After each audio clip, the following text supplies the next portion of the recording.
Se fixer des objectifs, c'est essentiel quand on veut évoluer en tant que personne. Souvent, ça arrive en début d'année avec le New Year, New Me, où on note par écrit tout ce qu'on désire pour la nouvelle année et combien sont les personnes qu'au bout de 3 semaines oublient. Je suis aussi dans ce cas et c'est peut-être ton cas aussi.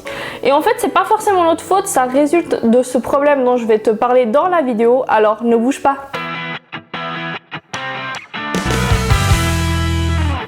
Bienvenue à toi sur Bourgeon Ambitieux, je m'appelle Andrea et aujourd'hui je vais te parler de ce problème que nombreux d'entre nous rencontrons avec les objectifs et bien évidemment la manière de le résoudre. Ce problème en fait il résulte de l'interprétation qu'on a du mot objectif. Très souvent quand on pense à objectif on pense à un souhait, quelque chose qu'on aimerait avoir. Mais un objectif n'est pas toujours un souhait.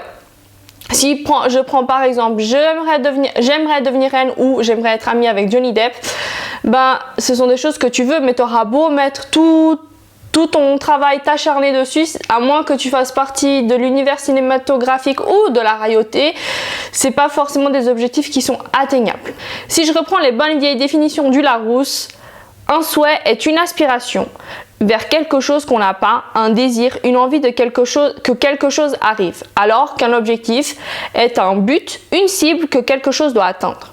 Donc un souhait ne peut pas toujours être un objectif, mais à l'inverse, un objectif peut découler d'un souhait à condition qu'il soit spécifique, mesurable, ambitieux, réaliste, temporel, éthique et réfléchi. Oui, c'est compliqué, mais retiens ça avec l'acronyme SMARTER.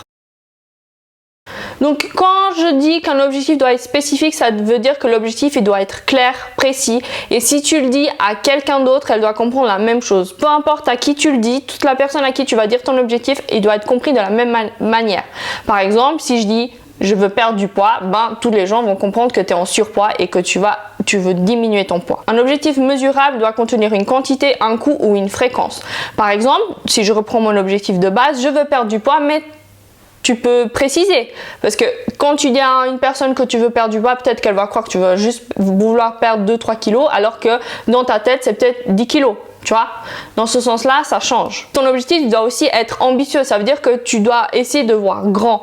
Pas juste le petit truc, mais le fait de voir grand, ça va te faire un peu te challenger, ça va te motiver à atteindre cet objectif. Donc si je reprends mon objectif de perte de poids, au lieu de perdre juste 5 kilos, vise un corps athlétique avec par exemple 20% de masse grasse. Bien évidemment, ton objectif doit être également réaliste. Il doit tenir compte de ton environnement et de ta situation spécifique. Si je reprends mes objectifs du début, être reine ou être amie avec Johnny Depp, comme je t'ai dit, j'aurais beau mettre tout mon travail dedans, c'est pas quelque chose qui pourra se réaliser vu que je ne fais pas partie des deux mondes dont je t'ai cité avant. Ton objectif, il doit également être temporellement défini. Ça veut dire qu'il doit avoir une date au début et une date de fin. Et ça, c'est vraiment très important si tu veux ne pas lâcher.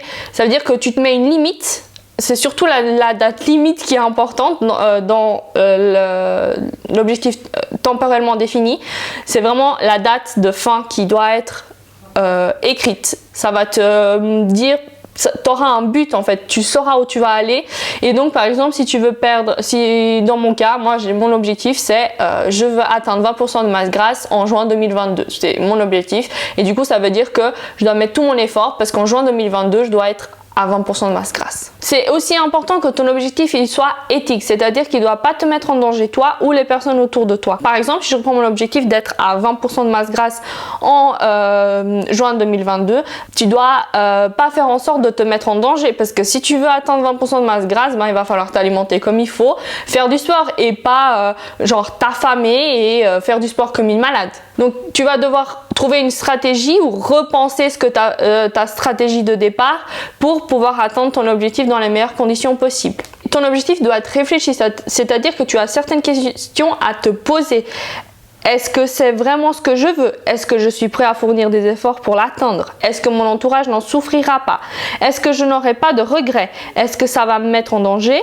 Donc il est vraiment que ton objectif il soit clair et qu'il réponde à ces questions de manière correcte. Donc retiens bien pour formuler tous tes objectifs SMARTER, spécifique, donc c'est-à-dire qu'il doit être clair, il doit être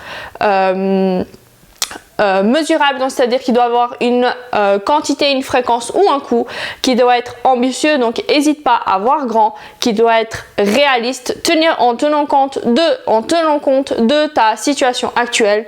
Il doit être temporellement défini avec surtout une date de fin.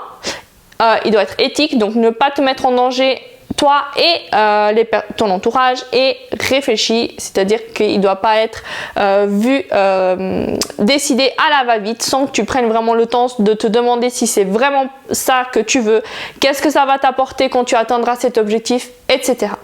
Pour ton information, l'objectif Smarter découle de George Dornan, qui en fait a lancé les objectifs SMART, mais en faisant mes recherches pour cette vidéo, je suis tombée sur les objectifs Smarter. Je te mettrai le lien de l'article dans la description si tu veux en apprendre plus, et donc j'ai trouvé que c'était beaucoup plus pertinent avec le E et le R, donc l'éthique et le réfléchi, parce que ça apporte une touche très importante et puis réaliste aux objectifs. La semaine prochaine, je t'apporterai une nouvelle vidéo qui fera suite à celle-ci, où je te partagerai des informations un peu plus spécifiques pour compléter en fait les objectifs Smarter.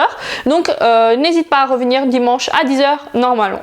Et si ce contenu t'a plu, je t'invite à t'abonner à ma chaîne pour plus de astuces, partage, etc.